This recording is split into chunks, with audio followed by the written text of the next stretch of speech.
Bismillahirrahmanirrahim. In this video, we will start the next topic of the gastroenterology. The first one is the irritable bowel syndrome. I always focus on the word of the disease, like irritable bowel syndrome. Okay, so syndrome जब भी आप देखोगे like 2 to 3 diseases से मिलती हैं तो वो एक syndrome बन जाता है irritable bowel syndrome. अब ये irritate कैसे हो रहा है? Mostly patients को क्या होगा कि वो कहेंगे कि जब भी हमें ज़्यादा स्ट्रेस होता है या डायरिया हो जाता है या कॉन्स्टिपेशन होती है, abdominal पेन होगी. दूसरा आपको स्लाइड में ये बताया जाएगा कि patient says I have a pain which improves with the defecation. Okay, and the features होते हैं like early depression और इसमें जो प्रोटीन कैल्पोप्रोटेक्टिन करवाते हैं वो नेगेटिव होगी और इसमें ऑस्मोटिक गैप जो होता है वो नॉर्मल होगा. अब इरिटेबल बाउल सिंड्रोम के अंदर आपको एक तो पेशेंट हिस्ट्री देगा लाइक उसको किसी ना किसी चीज़ से वो इरिटेट होता है लाइक स्ट्रेस हो गया, ठीक है. और मोस्टली जो है वो पेन इंप्रूव्स विद डेफिकेशन. अब इसमें डाइट आप पेशेंट को क्या देंगे, फूड मैप डाइट जो है वो आपने लो लेंगे. फूड मैप डाइट क्या होती है, इसमें आपने जो कार्ब्स होते हैं उसकी इंटेक कम कर देनी है, ठीक है. और दूसरा डायरिया प्री डोमिनेंट जो है इसके अंदर आपने रूल आउट करना है पेशेंट को. अब डायरिया है ना, हमें लगेगा सीलियक तो नहीं होगी उसको, ठीक है, तो हम उसको सीलियक को रूल आउट करेंगे, उसके स्पेसिफिक टेस्ट करवाते हैं. अभी हम नेक्स्ट सीलियक ही डिस्कस करेंगे. सो देन आप इसमें लोप्रामाइन कोलेस्टेरामाइन अगर इससे भी इंप्रूव नहीं हो रहा तो आपको को स्ट्रेस ही हो रहा है ना, तो आप उसको वही टीसीए देते हो, ट्राइसाइक्लिक एंटी डिप्रेसेंट हो गया, एसएसआरआईज दोगे, ठीक है, एंटीस्पैस्मोटिक दे सकते हो. और दूसरा अगर इससे फिर भी बेटर नहीं हो रहा then you will add antibiotic एजाफिक्सामिन, ठीक है. और अगर कॉन्स्टिपेशन पेशेंट को प्री डोमिनेंट है then you will give the laxative. So the next one is a celiac disease. अब सीलियक डिजीज क्या होती है, इसमें मोस्टली जो पेशेंट आपको हिस्ट्री बताएगा कि उसे ग्लूटेन से एलर्जी होगी, ठीक है. अब anxiety, depression, abdominal pain, diarrhoea, bloating, ये तो always common in this disease. और लाइक डायरिया और जो भी आप देखोगे उसके अंदर ये सिम्टम्स तो कॉमन है ना. अब इसमें सीलियक डिजीज के अंदर मोस्टली आपको पेशेंट बता रहा है कि उसको ग्लूटेन से सेंसिटिविटी, ग्लूटेन सेंसिटिव है ना. और सेकंड आपको ये बताएगा उसके लाइक अगर ये ज़्यादा स्वेयर हो जाती है ना तो बॉडी पे रैश बन जाता है. लाइक अगर जब हम डर्मा का टॉपिक स्टार्ट करेंगे तो उसमें ये टॉपिक आएगा डर्माटाइटिस एपिडेर्मिस. तो अब बताओगे कि ये सीलियक में भी हमने देखा था ये कॉमन थी. देन पेशेंट जो है वो इसके अंदर आपको कंप्लेन करेगा आई हैव अ फेटी स्टूल, ठीक है. Difficult in the washing and there is the like how you will diagnose it. इसमें आपने सबसे पहले आपने एंटीबॉडीज, अब इसको अगर आप याद रखो तो जो टिश्यू ट्रांसग्लूटामाइनेज होता है इसकी एंजाइम, ठीक है, और ग्लाइडिन और दूसरा एंडोमाइसिल, इसमें तीन आपने याद रखनी है. कौन कौन सी एंटीबॉडीज होंगी, एक एंजाइम की होती है, एक एंटी ग्लाइडिन होती है और एक एंटी एंडोमाइसिल होती है, ठीक है. अब जो स्पेसिफिक है वो आईजी टिश्यू ट्रांसग्लूटामाइनेज होती है, ठीक है. अब इसमें डेफिनेटिव है तो आप उसको ड्यूजनल बायोप्सी लोगे, इन्फिल्ट्रेशन प्लस एट्रोफिक पेरायो. इसमें जेनेटिक में आप देखोगे तो जो HLA DR2 और DQ8 ये भी एमसीक्यू आ जाता है.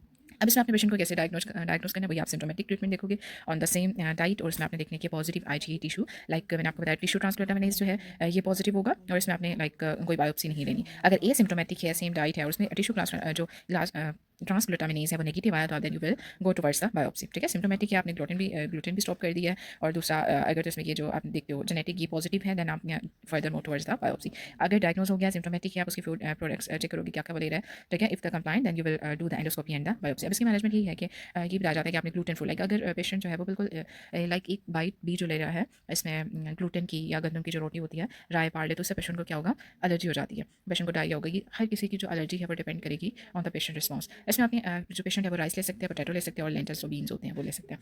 अब इसमें नेक्स्ट में सीधा क्लोस्ट्रीडियम डिफिसाइल डायरिया. अब अक्सर आपने देखा होगा कि पेशेंट को हम जब भी ऑपरेट के अंदर एंटीबायोटिक देते हैं तो पेशेंट आके बता देते हैं कि डॉक्टर साहब मुझे इससे डायरिया स्टार्ट हो गया, ठीक है. तो अब वो डायरिया जो है बेसिकली क्यों होगा, एंटीबायोटिक के यूज़ की वजह से.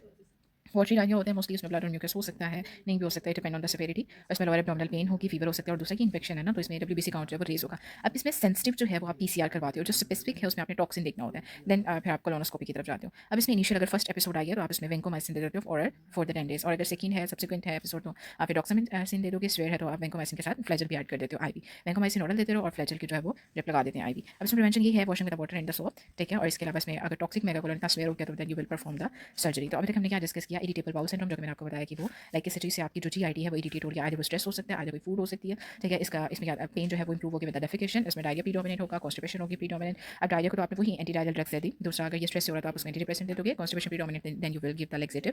और सिलिक डिजीज के अंदर क्या है, मैंने आपको 3 एंटीबॉडीज बताई हैं, एक एंजाइम की transglutaminase, second one is anti gliadin and the third one is anti endomysin, okay. अगर इससे भी then you will move towards the duodenal biopsy. अब इसमें अप्रोच आपकी क्या होनी चाहिए, लाइक सिम्टोमेटिक है, डाइट पे है तो आपने उसकी बायोप्सी परफॉर्म नहीं करनी. लाइक ए सिम्टोमेटिक और उसने जो एंजाइम है वो नेगेटिव आ रहा है then you will move towards the biopsy, okay.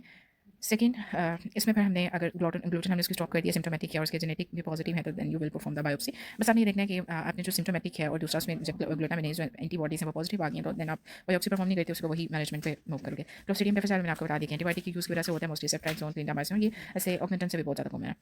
Sensitive पूछा जाएगा आपसे तो PCR होगा और अगर स्पेसिफिक है तो टॉक्सिन स्टूल टॉक्सिन टेस्ट करते हो, ठीक है. और दूसरा ऐसे थर्ड वन इज कोलोनोस्कोपी, इसमें आपने वेंकोमाइसिन देनी और अगर ज़्यादा स्वेयर है तो आप फ्लैजल में ऐड कर दोगे, ठीक है. Next will start the IBDs. IBD is a very very important and ये सर्जरी में भी आपके लिए इंपॉर्टेंट है और दूसरा मेडिसिन में भी. अब इसको समझना बहुत ज़रूरी है, ये इसमें कोई ना कोई बात पूछी जाएगी लाइक इन्फ्लेमेटरी जो है IBDs में देखो अब इसमें आईबीडी जो है हम देखेंगे कि रिलेट करिए टू द डिजीज एक्टिविटी और not relate to the disease activity. ये सारे जो है ये एक्स्ट्रा क्रॉनिक फीचर्स हैं। अब इसमें आईबीडीज़ के अंदर दो तरह की डिजीज आती है, एक आती है अल्सरेटिव कोलाइटिस और सेकंड आती है क्रॉन डिजीज। अब आप मैंने इसको कैसे याद रखा था, लाइक इसको आप जो क्रॉन डिजीज है इसको आप ऐसे याद रख सकते हो like C to C. Like Crohn जो है वो कंप्लीटली इन्वॉल्व करता है, ठीक है, कंप्लीट लाइक कॉलन को इन्वॉल्व करेगा। दूसरा जब इन्फ्लेमेशन होगी तो वो भी ऑल लेयर्स लाइक ट्रांसम्यूरल होती है। अभी मैं आपको बताती हूँ इसमें सबसे पहले हम अल्सरेटिव कोलाइटिस देखते हैं। ये एक स्पेसिफिक पार्ट में होगी, जैसे आपने ये देखने की मोस्टली रेक्टम में होती है, रेक्टम या फिर कॉलन में, और वो आपकी लेफ्ट साइड है, लेफ्ट साइड में वही सिम्बॉइड कॉलन और फिर आपका रेक्टम स्टार्ट हो जाता है। मोस्टली ये फीमेल में होगी। दूसरा पेनिकुलाइटिस प्रोक्टाइटिस हो सकता है। Left sided colon is the most common. इसमें पेशेंट को ब्लडी डायरिया होगा, कि आपने याद रखना है अल्सरेटिव और क्रॉन का एक स्पेसिफिक फीचर है कि ब्लडी डायरिया किसमें होता है, अल्सरेटिव कोलाइटिस में। इसमें पेशेंट को लोअर एब्डोमिनल पेन होगी बिफोर द डेफिकेशन, टेनिसमस हो सकता है, नॉक्टर्नल डायरिया।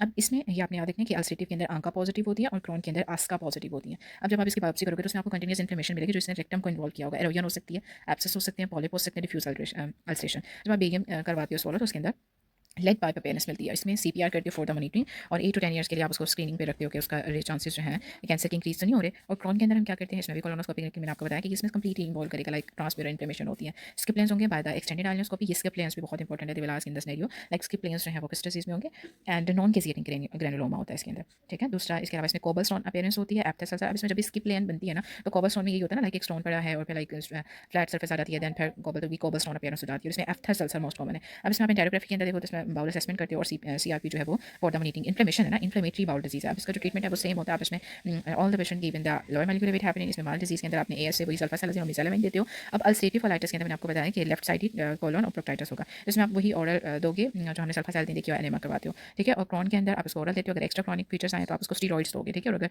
उसमें लाइक फिस्टुला बन गया तो आप एंटीबायोटिक ऐड करोगे, वही सिप्रोक्सिन और मेट्रोनिडाजोल। अगर मॉडरेट डिजीज है देन आप ब्यूटेसोनाइड ऐड करते हो और एनीमा करवाते हो। और अगर मॉडरेट टू स्वेयर है, ये भी तक हमने माइल्ड और मॉडरेट देखा, स्वेयर के अंदर आप ब्यूटेसोनाइड को स्टॉप कर दोगे और प्रेडनिसोलोन ऐड करते हो, साथ में एज़ाथायोप्रिन और मिथोट्रिक्सिड। मिथोट्रिक्सिड आपने कोरोना में ऐड करनी है, ठीक है। इसके अलावा स्वेयर डिजीज है तो आप उसमें वही क्लोस्ट्रीडियम डिफिकल्टा जो हमने लास्ट टाइम देखा है उसको रूल आउट करेंगे। देन आप इसको स्वेयर के अंदर आपने आईवी में जाना है, उसको स्टेरॉइड्स इन्फ्लेमेशन कम करनी है। 3 डेज तक अगर इंप्रूव नहीं होता तो फिर आप जो है इम्प्लिक्सी में आपकी भी ऐड कर देते हो। और अगर इसमें सर्जरी, अगर एंटीबायोटिक से लाइक सारे मेडिकल मैनेजमेंट से ट्रीट नहीं हो रहा तो then you will go towards the surgery. अब इसमें टॉक्सिक मेगाकोलोन है, इसमें अगर पेशेंट शॉक के साथ प्रेजेंट करेगा then you will do the surgery. और अगर शॉक नहीं है तो आप उसमें भी स्टेरॉइड और साथ में एंटीबायोटिक्स दोगे, ठीक है। और अगर पेरिएनल डिजीज है या फिर फिस्टुला बना हुआ तो आप इसमें क्या दोगे, इम्प्लिक्सी में। इसको दोबारा से देख लेते हैं। मैंने आपको बताया कि जो आईबीडीज हैं इसमें 2 डिजीजेज आती है, अल्सरेटिव और कोरोन, ठीक है। अल्सरेटिव के अंदर ब्लडी डायरिया होगा, ये मोस्टली लेफ्ट साइडेड को इन्वॉल्व करते हैं। क्रॉन जो है वो माउथ टू एनस, मैंने आपको बताया कि माउथ टू एनस मतलब कंप्लीट इन्वॉल्व किया ना, और इसने रेक्टम को स्पेयर कर दिया।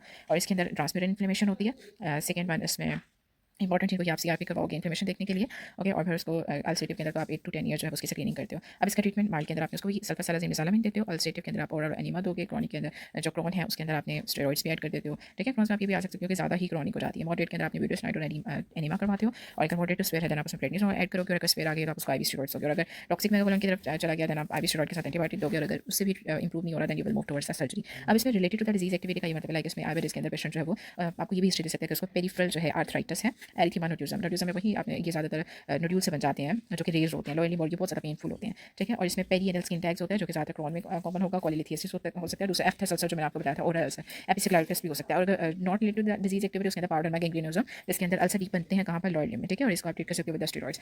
अब पेशेंट जो है एग्जामिनर वो आपको क्या हिस्ट्री देगा कि एक पेशेंट है और उसको लाइक ब्लडी डायरिया है, एब्डोमिनल पेन है, टेनिसमस है। डॉक्टर साहब से बता दिया कि कोलोनोस्कोपी के ऊपर इन्फ्लेमेशन मिली है, जैसे रेक्टम को भी इन्वॉल्व कर लिया। देन इसमें बेरियम की क्या पेरेंट्स होगी, कुछ भी, they can ask anything.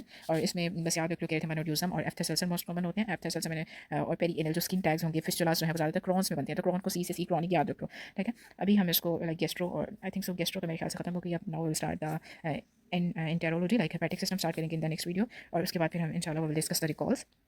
Okay bye.